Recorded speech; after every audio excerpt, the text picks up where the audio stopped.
Hi everyone, and welcome back to the channel Wild Music. I'm Bryden.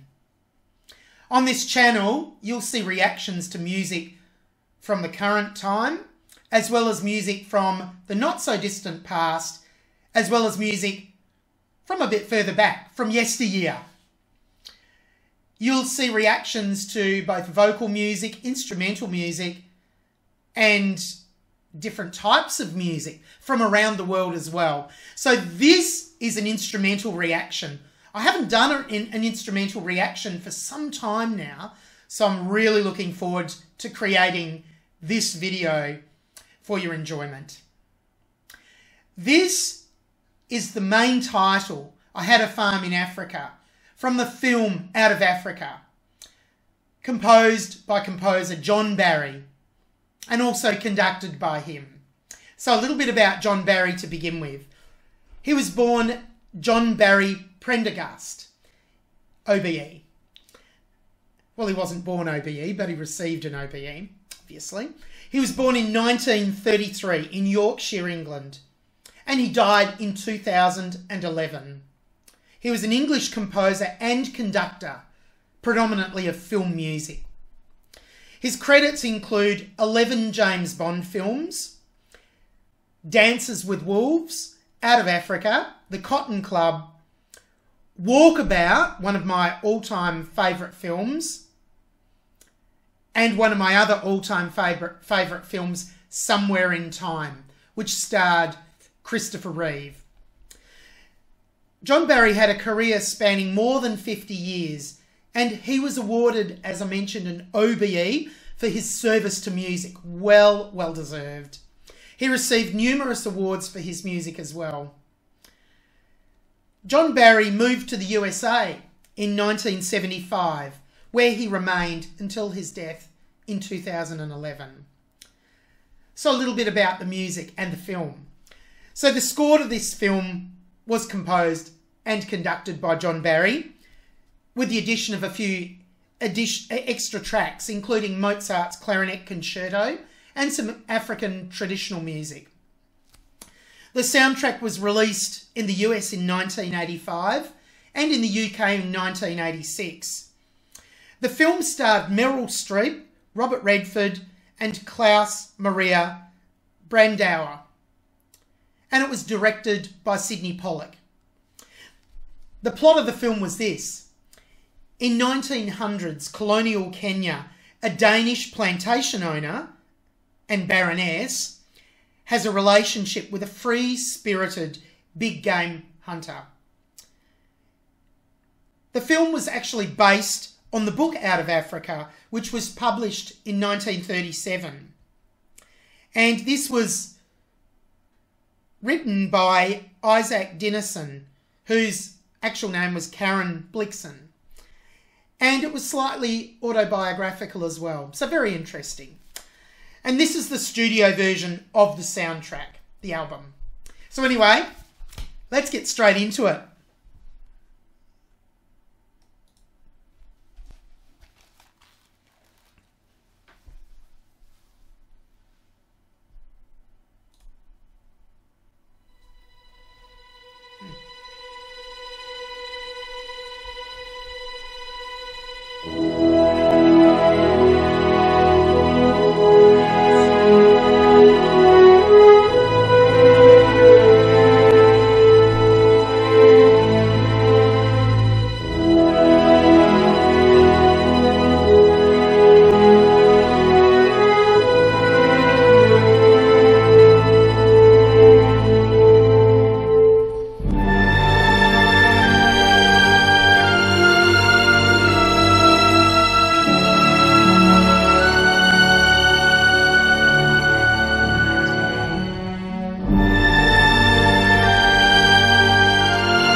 Oh, how beautiful is that music? What a fantastic track. It just is so timeless and has such power and meaning and emotion behind it. And it really was just one of John Barry's many brilliant compositions and worked so well with the film as well. So I'd like to go back and talk about a few points from the notes I've made during that lesson.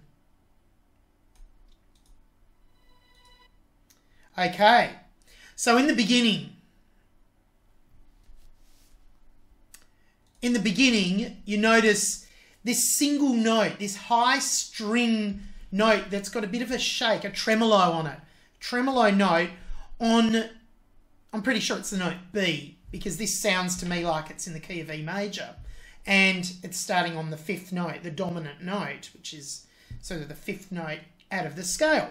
So this goes for about 2 bars, or I think it actually is 2 bars. The timing is has a lot of freedom in it with this whole piece of music. So then after a little while, the 2 bars, I'm pretty sure, the French horn melody enters with the full strings. So let's just go up to there.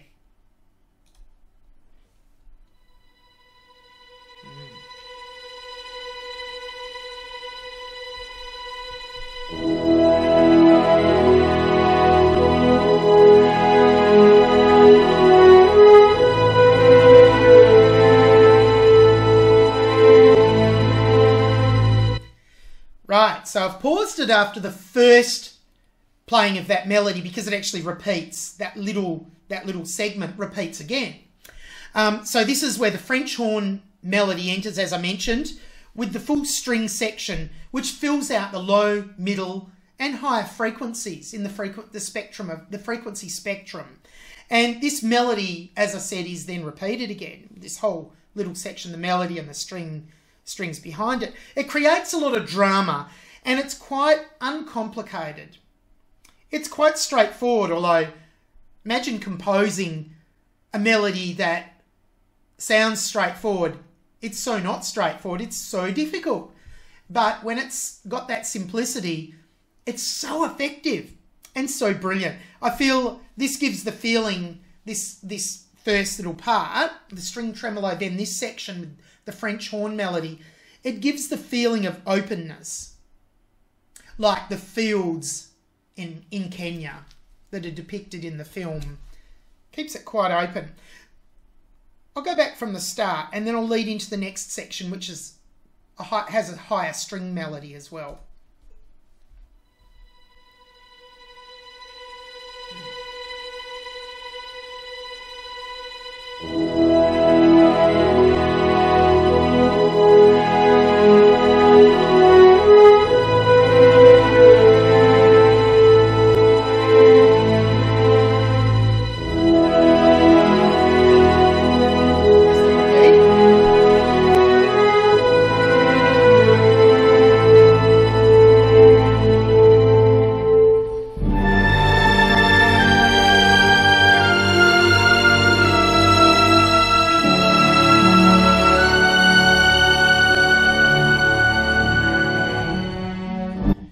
Then that section, there's the first part of this section with the high string melody, which is repeated as well.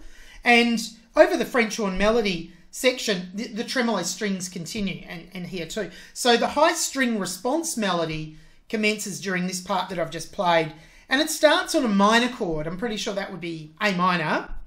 And then it resolves onto the tonic chord of E major, the keynote chord.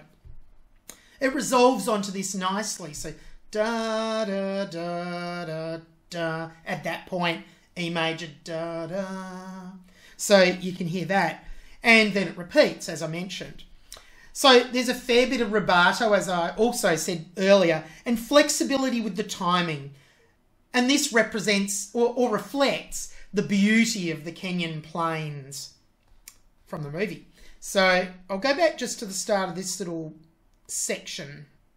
Not all the way back to the start, just this section.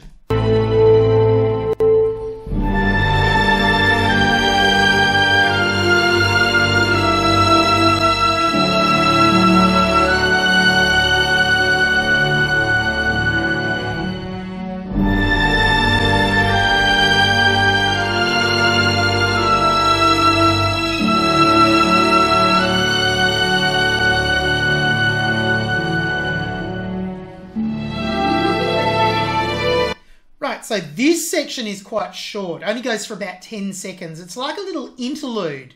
It brings in another short melodic idea or motive, and is used with, you know, just to bridge to the next section as it's building. And you hear the harp ascending flourish that comes in here. The harp enters at this point with that flourish.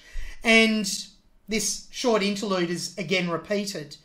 Remember, the previous section, as I mentioned, had a repeat as well, which is quite interesting. Let's play it from here.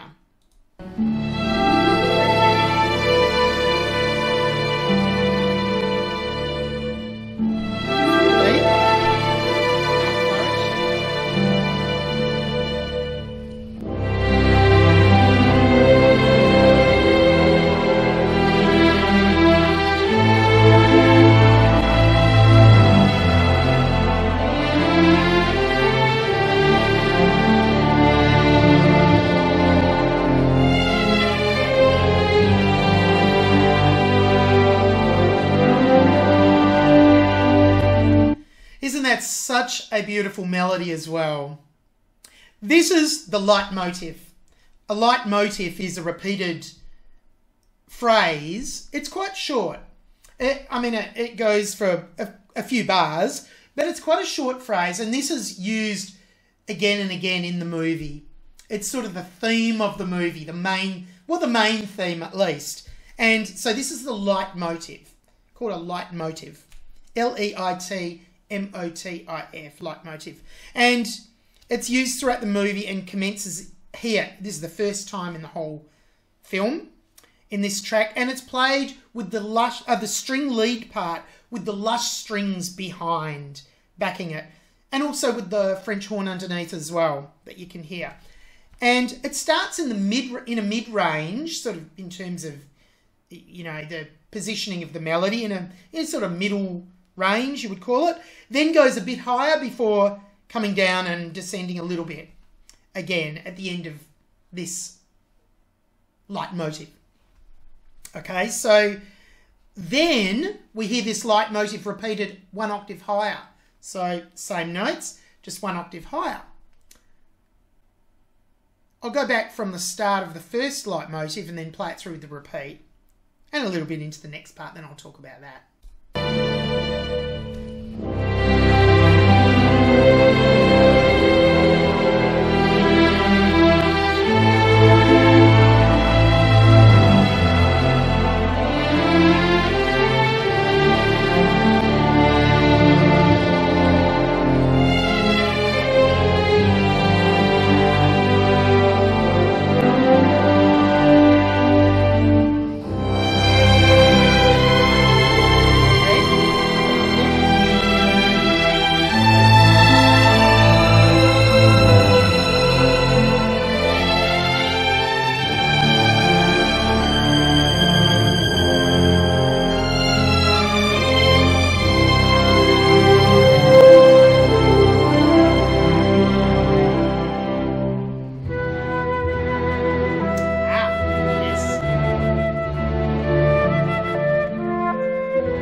So you can hear at this point, there's the introduction of this other theme, which is this melodic idea that's played on the instrument, the cor anglais this is. It's very similar to an oboe.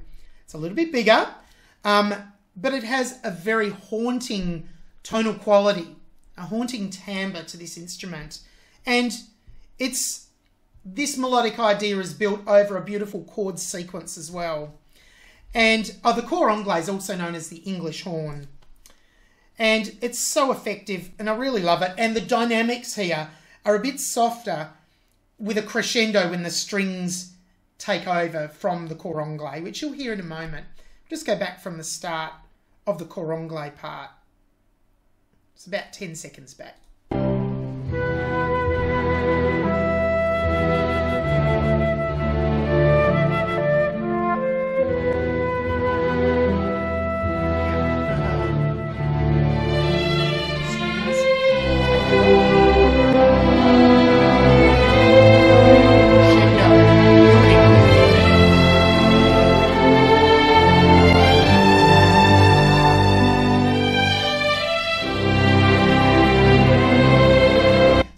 leitmotif, or the leitmotif theme has, or the leitmotif you call it, has re-entered again. Beautiful. Let's keep going.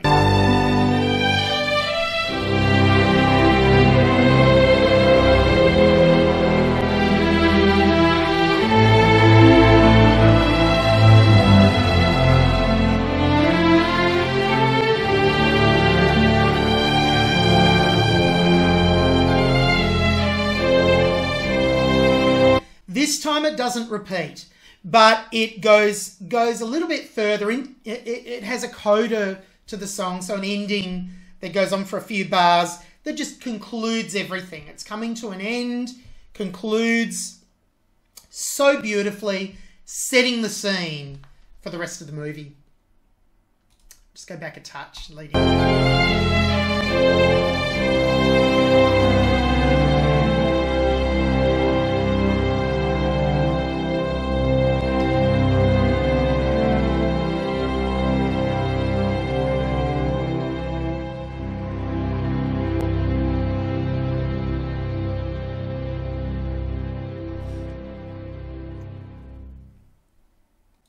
Wow. And it just fades away at the end of this track. It's so well composed. This is a skillful composition, again, by John Barry.